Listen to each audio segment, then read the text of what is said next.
Hi, everyone, and welcome to the ninth episode of the Bible Sketchbook Project. A question that often comes up in my home is if the only path to heaven is through Jesus, then why can't God make us all just believe in Jesus? In other words, the question becomes, why must we choose?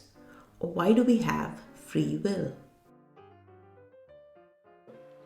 Recently, we bought a robot vacuum cleaner. Have you seen one of those? If you just press a button, the robot leaves its base and starts moving about the house, pulling up the dirt using two brushes on either side.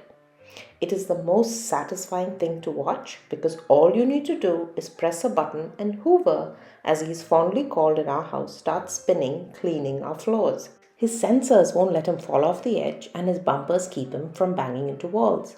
His alarms go off when he is stuck and he returns to base when you press stop. The only problem with Hoover is that he cannot think for himself.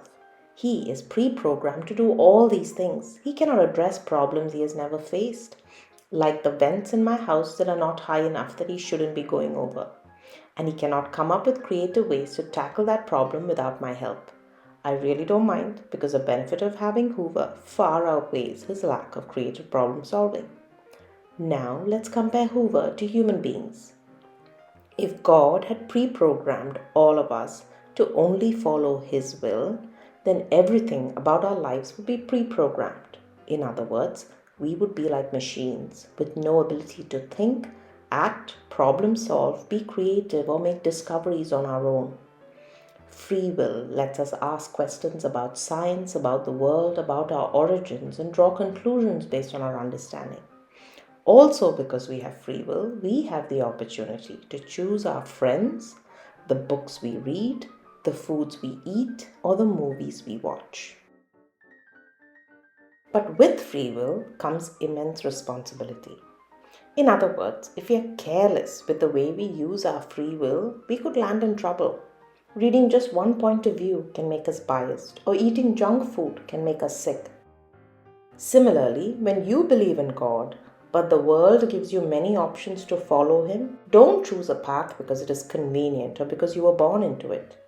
If the only reason you are Christian is because you were born a Christian, then you are a Christian by chance, not by choice. Think about it. God is God. He is not a luxury car that only some can afford. He is the Almighty Creator who created you. So He doesn't expect only some of us to know Him. He wants each and every one to know Him. Therefore, use your free will. Ask questions, do the research, get different points of view, challenge the status quo so you get to the truth behind your doubts about God. Because unless you face the doubts that nags at you as to whether He's real or not, whether He loves you or not, you may never get the answer you seek.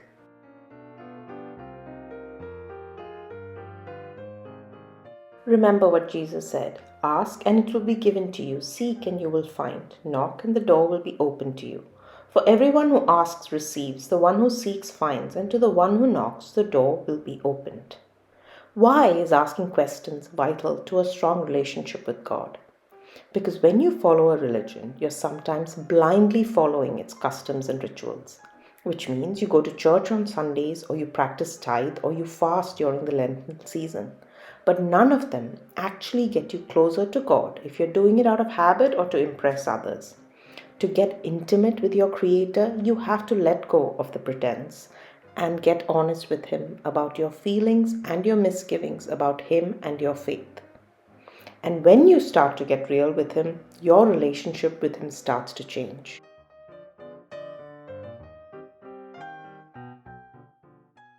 It is no longer just a good feeling that you get on Sundays or around Easter, but one that sustains you all week long, that is going to guide your thoughts, your actions, and your words.